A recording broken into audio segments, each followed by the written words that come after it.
चिड़िया का पति गरुड़ बहुत कंजूस था, कभी किसी पक्षी की मदद नहीं करता। एक दिन उसके घर रानू चिड़िया आती है। बहन, तुम्हारे घर में भगवान का दिया हुआ सब कुछ है, भगवान की कृपा तुम्हारे ऊपर ऐसी ही रहे। बहन, आपके पास बचा हुआ खाना हो तो दे दो, मेरे बच्चे कल से भूखे हैं। बहुत बड़ा एहसान रहेगा तुम्हारा मेरे ऊपर। तब चिड़िया का पति बोलता है, भिखारी कहीं की चली जाए यहाँ से। सांप उठाकर चिड़िया के बच्चे पर फेंक देता है। इसी लायकी के हो तुम, चले जाओ यहाँ से। मेरे बच्चे पर तुमने सांप फेंका, श्राप देती हूँ मैं तुम्हें, तुम भी किसी सांप की वजह से ही मरोगे। हे भिखमंगी, चली जाए यहाँ से वरना सबको काट दूंगा यहीं पर। साहब, इतना भी घमंड अच्छा नहीं होता, सब देखता है ऊपर वाला। चिड़िया का पति रानू के बात से घबरा गया था। सिपाही, कहाँ गए हो तुम? यहाँ आओ। उस चिड़िया के बात से मुझे कोई अफसोस नहीं, लेकिन याद रखना घर के चारों तरफ कोई सांप या कीड़ा मकोड़ा नहीं आना चाहिए। सुना है गरीबों की बात सच होती है, भिखारी कहीं की। हाँ, मुझे आई थी श्राप देने।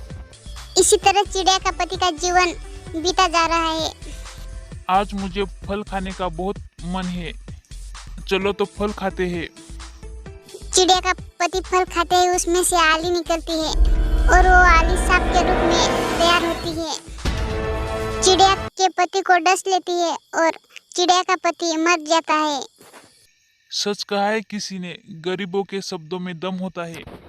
हमेशा दूसरों की मदद करो, कभी किसी को उसके गरीबपना का मजाक ना उड़ाओ। अगर आपको कहानी थोड़ी सी भी अच्छी लगी तो प्लीज एक लाइक और सब्सक्राइब तो बनता है। Thanks for watching. बबली चिड़िया, क्या बात है, कैसे आना हुआ?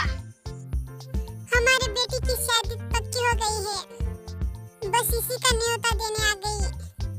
कुकू चिड़िया, तुम जल्दी आना, थोड़ी सी हमको मदद कर देना, क्योंकि पड़ोसी पड़ोसी के काम आती है। वैसे तुम्हारी बेटी की शादी पक्की हो गई तो हम भी आएंगे। कहाँ है सोनू? किसी चिड़िया को सोनू पसंद आई क्या? इस साल भी सोनू घर पे ही रहेंगी। तब सोनू आ जाती है। सोनू बेटा, बहुत अच्छा हो गया तुम आई, तुम्हारी सहेली की शादी है, जरूर आना।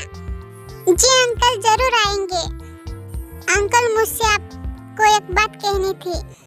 क्या हुआ सोनू बेटा, कोई चिड़िया पसंद आया क्या? अंकल, मैं जैसी हूँ वैसा कोई चिड़िया मुझे पसंद करेगा तो मैं जरूर शादी करूंगी, पर शादी के लेकर बार बार ये बात मेरे मम्मी पापा के साथ मत करो, हमारे घर से चले जाओ। बबली चिड़िया के बेटी की शादी बहुत धूमधाम से होती है। सोनू के माँ बाप भी शादी में जाती है, लेकिन सोनू नहीं जाती। बबली चिड़िया बहुत खुश हो जाती है क्योंकि उसकी बेटी की शादी बहुत बड़े घर में होने जा रही है। फिर सोनू को भी एक चिड़िया पसंद कर लेता है और सोनू की शादी हो जाती है, लेकिन सोनू की शादी बहुत गरीब घर में होती है। सोनू अपने पति के काम में बहुत मदद करती थी। खेती का काम वो बहुत करने लगे, घर में पैसा आने लगा। सोनू अकेले में भी बहुत काम करती थी और बहुत अच्छा पैसा आने लगा उसको, गरीबी दूर होने लगी। सोनू ने बहुत बड़ा अपना खुद का घर बना लिया और दोनों बहुत खुश रहने लगे। सोनू मेरी जिंदगी में आई तो मेरी जिंदगी ही बदल गई। अब तो सोनू के घर में नन्हा सा चिड़िया आ गया है।